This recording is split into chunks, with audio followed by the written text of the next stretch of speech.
All right, people of the universe, people on stream, the 171 people that are watching, you hear the fanfare. That means it's Brood War time. Spawning in the top right as the Red Protoss. It'll be none other than the Red Protoss.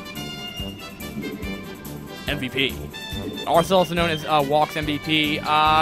This guy's bothered me. Well, I shouldn't say bothered me, but he contacts me a lot through ICAP when I'm doing casts. It's just random whispers. Don't know why, but... And spawning in the bottom left, it'll be a TBT cross positions on Jade. It'll be the yellow Terran. Terranos. Okay.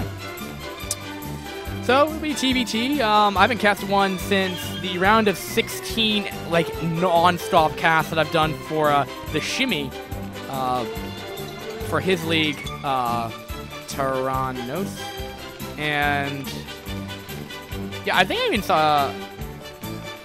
yeah, TBT. I didn't even think Terranos was in that. I don't remember him super much, but anyway, MVP. I wouldn't say he's the most valuable player of this. I wouldn't know who to say was going to win it. But he said to me on Skype, though, that he thinks he can make it to the semifinals. Just quoting him. Just quoting him, man. Just quoting him. And, again, the map is Jade 0-0. And I really need to get someone to really change the overlay for me so I can have a seamless experience casting. But then again, I've been doing this for like 8 hours now, so it's not terrible. Okay, what are we having?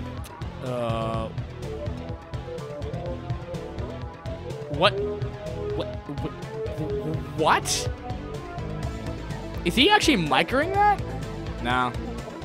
Some glitch.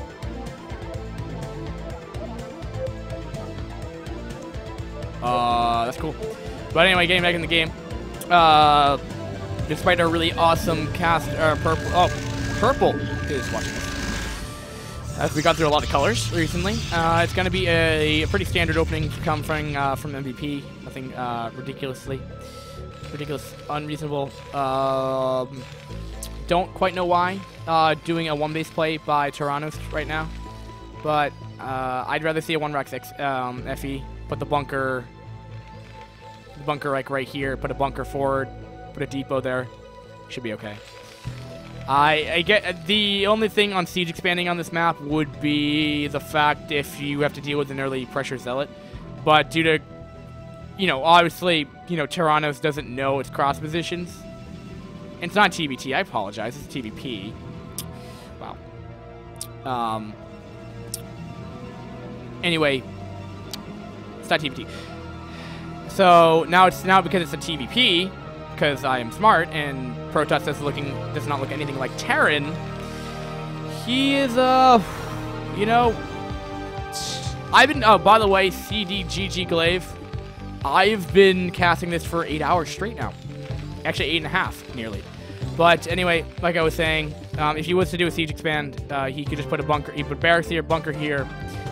Obviously wait for the factory in the main base, but the only thing you have to worry about is Zealot run-bys. But because of its being cross positions and not knowing that at the time, playing a little bit safer, that's fine. But if we have a lot of goons coming out, let's say if we had a 3-gate goon pressure, that would really hurt Terranos. You need a caster. I got a co-caster for about an hour. I'm making a thread called MCA. We're gonna have like another one of those threads of like going on for like 24 pages. Wow. Anyway. Protoss is taking an expansion. It was a 1-gate expand though. It wasn't. He's not really pressuring at all. I'm actually a little surprised by that, especially on this map where there's a reverse ramp. That doesn't make much sense actually. Because, I mean, there's really nothing Terran can really do at this point other than a BBS, which would have hit now, or like a minute ago. And he probably would have seen something a little crazy. And here comes the FD push. He'll throw down next, but behind this, he's gathering up enough SCVs. The SCV's going down there. Bam! CC going down. Right at the same time, the Nexus is finishing, though. And, I mean, these Marines are way farther ahead than the tank is. 2 goons. Might be a little difficult to hold off without a 3rd goon. But with goons 3 and 4 popping out, this is isn't doing too well. You can actually get a pretty good, decent mic for, I wouldn't say $10, I'd say $30. Oh god no. So yeah, this is what I really like to see what Protest players do. They kind of kite back with range, and then this bush is literally thwarted. You don't have to worry about it, and you can defuse mines at the same time. And look at that. Terranos, if MVP decides to pursue that, that tank's dead. There's really no question about it. He may lose a goon in the process, but hey, I think that's way better. No goon, no, he got range. He got range. I'll verify that. He already got range. And also, speaking about, oh god, no. Oh, wait, hold on. Why would he fodder these? Why would he? Oh, that's interesting, but you don't need a pro-level mic that I have. I was just anal about my microphone. I was just anal about it, but it's about what the content you bring in. Like, for example, if you compare this tournament versus, say, Gambit Cup, and I'm not saying this in a bad way, I'm just saying this looks a lot more cleaner and nicer than I'd say Gambit Cup does. I'm just saying. Production value is important. Which might be a reason why I still have 160 viewers consistently throughout this 8.5-hour cast. But that's only my opinion. I'm just a very technical aspect person. And I'm the most, you would think I would be type A in so many ways, the way I'm anal about making everything clean on VODs. Like, I'm the most type B person you can find. My room is absolutely trash. I'm actually having like I have unopened cans of water bottles, like half-empty water bottles on my desk. 3 bananas peels on my desk. Well, I'm talking about this at the same time. Oh, wow. This hurts. And also the fact, yes, I'm a decent caster.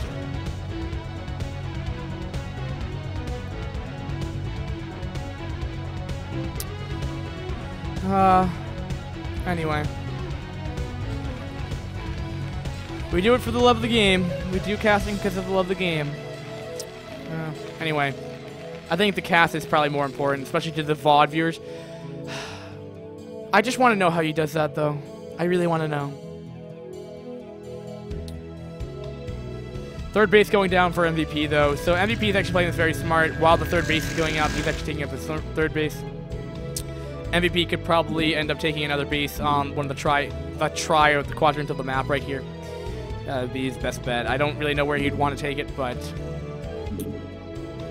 he's seeing the little pinnacle on the minimap of white going down. So what are we having from MVP right here? So he's getting up to 5 gates. So this is, you know, relatively standard. I would say where Terrans tend to tack a little bit, then they throw down gates 3 through 5. And it's pretty awesome. So he's gonna have a lot more production capabilities. Because up to this point, Protest doesn't really have much of a big army. The reason why MVP looks like he has a bigger army than you'd say what Terran has, partially because MVP hasn't really lost any goons for this game, which actually plays a pretty big role. I probably sub 12 minutes. Your army looks a lot more bigger if you don't lose anything. But hey, what can I say? No, he's actually getting up to 6 gates now. I won't say that's really, really beautiful, but it produces units. And wow, that vulture's been there at it all day. I just want to say that's 300 HP, and vultures do 5 damage per shot. And he said 400 damage to that. That's like a long time. That vulture must have had a lot of fragmented grenades in him. And this is something I've never actually understood. How can it throw out grenades, yet it only has like 3 spider mines? Like, it can endlessly fire away, but you never run out of ammunition. But so we're getting it's striking to me that we're 9 minutes in. We have no attempt for our third base yet. And right when I'm saying that, it looks like we might be putting down a CC soon. No, we're gonna put down 2 more factories. Off of, oh, okay, he's doing a 2-base timing push with +1.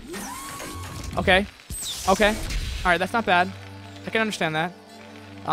The problem though is if it doesn't work, this is all in actually. Well, hold on. Actually, no, I take that back.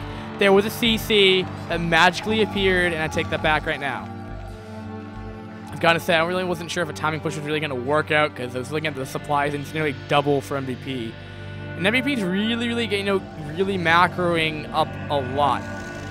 Now, but just putting this in perspective for you, the supplies are skewed astronomically in MVP's favor. But I also want to put this out. Mech armies can get ridiculously powerful, ridiculously fast, especially when they're stationed on the high ground. 3 base Protoss is not enough to really remax really quickly. It's really what you want to do with Protoss. So without a 4th base, I wouldn't say MVP is ideally where he would want to be on. But if we're having a fold versus 64 game, or 64 versus Curiosity game again, where it's such a low economy base game, it may not matter, as that game was very low on economic-wise, so not necessarily. I'm saying sometimes you'll see Terran versus Protoss on a lot more bases. And alright, here we go. There's a lot of units, but remember that Terran stationed up on the high ground is definitely going to favor him a lot more. And if he can break through this, though, it pretty much resets Terranos all the way back to the beginning stage of the game as he loses all of his tanks here. And MVP might just be able to just take this. Terranos just did not have enough to really buffer those tanks right there. Right now, not enough, and MVP's looking to at least cripple Terranos, if not win this game at this point.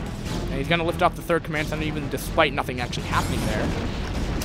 And GG, probably. I don't exactly know what Terranos was doing with all of his economy-wise. Maybe making way too many factories could have been an issue. But MVP, I mean, MVP's not off like a super high economy either. He's only have a 3 base, where Protoss generally are in this matchup, and it's GG. Terranos, GG yourself, MVP. I'm glad to see that you make it. And also, to note though, MVP is a C+, so it's kind of at that higher end of the skill level for the spectrum here. So game 1 will go down to MVP, guys. And with that, we're going to go on to our next game.